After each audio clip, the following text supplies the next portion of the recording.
Fala pessoal do oitavo ano, segue mais um assunto aí de ciências. Nós vamos falar sobre os vírus, que é referente à página 52 da nossa apostila. Vamos falar um pouquinho sobre as características dos vírus. Os vírus são seres considerados acelulares. Esse A é um prefixo de negação, onde diz que vírus são seres que não são compostos por células. Por isso que a gente não pode dizer que os vírus são seres vivos. São conhecidos como parasitas intracelulares obrigatórios, ou seja, para que eles possuam um metabolismo ativado, é necessário que ele esteja presente dentro de uma célula, já que ela é a unidade fundamental da vida. Então, quando eu digo que o vírus ele não tem metabolismo próprio, é que ele só consegue sobreviver quando ele está inserido dentro de uma célula. Estrutura viral, né? Aqui eu tenho formas diferentes de vírus, mas basicamente o vírus ele é composto por uma cápsula de proteína, também chamada de capsídeo, o DNA ou RNA, que é o seu material genético, e eu encontro outras estruturas dependendo do tipo de vírus. Nesse caso aqui, é um bacteriófago, que é um vírus que sobrevive dentro de bactérias. Nesse caso aqui, já é o vírus da gripe. E o material genético pode ser o DNA ou o RNA. Viroses são doenças causadas por vírus. Nós temos aí a raiva também, que é chamada de hidrofobia, né? Nós temos o sarampo, a AIDS e a dengue.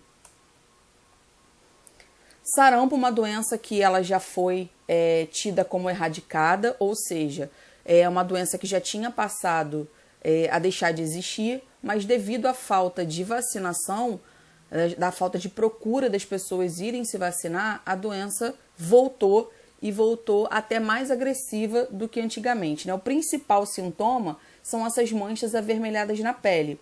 E a gente costuma dizer também que o sarampo é uma doença típica da infância. São doenças, rubéola, sarampo, cachumba, são doenças que podem ser adquiridas na infância, mas não quer dizer que não possa ser adquirida em outras fases da vida. A dengue, né, que é uma virose muito comum aqui no estado do Rio de Janeiro, é ocasionada por um vírus que fica no intestino do mosquito Aedes aegypti, que tem como a principal característica essas manchas listradas aqui na pata.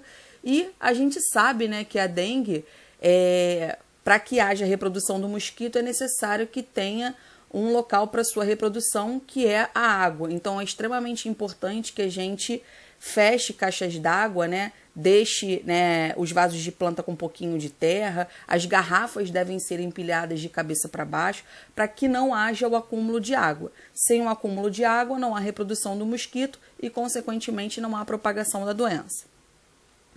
E aí, né, a gente entra num assunto que a gente vem vivendo, essa pandemia, são mais aí de 6 meses sem o contato com vocês na sala de aula. Então, a Covid-19, que é diferente de um resfriado, que é diferente da gripe. Os sintomas podem parecer muito comuns, né? Pode achar que é a mesma coisa, mas existem algumas diferenças.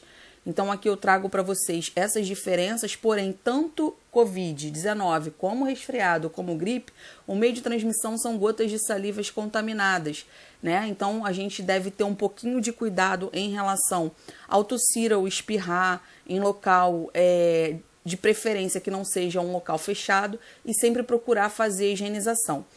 O organismo de cada um funciona de uma forma diferente. Então, assim, às vezes a pessoa pode estar com uma gripe e apresentar um sintoma que numa outra pessoa que esteja com o vírus da gripe, que é uma influenza, pode manifestar de uma forma diferente. Então, não dá para a gente generalizar completamente como os indivíduos irão reagir a essas determinadas doenças. É sempre importante estar ligado, né? Então, a gente se cuidar principalmente por causa desse vírus aí que a gente vive, essa pandemia.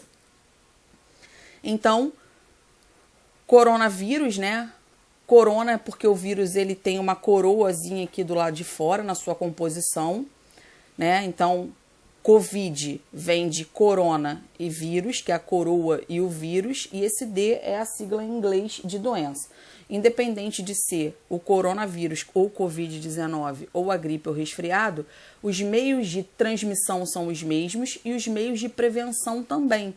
Quando a gente tossir ou espirrar, levar a mão à boca ou ao nariz. Hoje a gente já precisa da utilização das máscaras para poder evitar a propagação das gotas de saliva, né? Se a gente puder utilizar lenço descartável, mas depois descartar, né? Como está sendo o nome já diz, descartável. Lavar as mãos com frequência com água e sabão.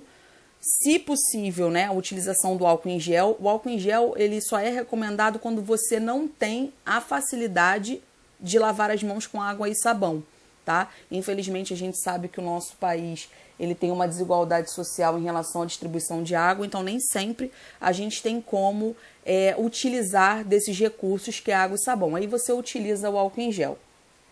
Evitar, né, tocar o olho, o nariz e a boca e evitar o compartilhamento de uso pessoal, de preferência aqueles que a gente entra em contato direto com a saliva. Talheres, copos, escova de dente, que isso aqui a gente não tem nem o que falar, né? Informações importantes, né?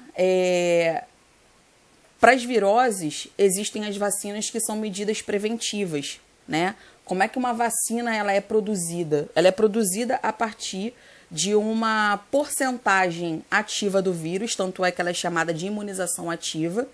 E aí uma porcentagem desse vírus, ele é inoculado no organismo para que possa esse organismo ele produzir células de defesa e assim quando esse vírus entrar em contato com a corrente sanguínea, o nosso corpo já fazer o reconhecimento e já produzir essas células de defesa para combater esse vírus. Porém, nenhuma virose tem cura, ela é circulante na corrente sanguínea, né? Os vírus eles esperam a baixa imunidade para poder se manifestar. Então, assim, as pessoas ficam com frequência gripadas, que é a virose mais comum, a gripe, né? E justamente por isso, quando o sistema imunológico ele não está tão ativo ou está com baixa imunidade, os vírus eles voltam, né? Eles reaparecem no organismo, é claro que dependendo dessas condições, como, né, você ter contato com o vírus contaminado, você ter contato com os olhos e mãos, colocar a mão na boca porque você espirrou e não fez a higienização, enfim. Bom, espero ter ajudado aí vocês a entender um pouquinho mais sobre esses agentes. Fiquem com Deus.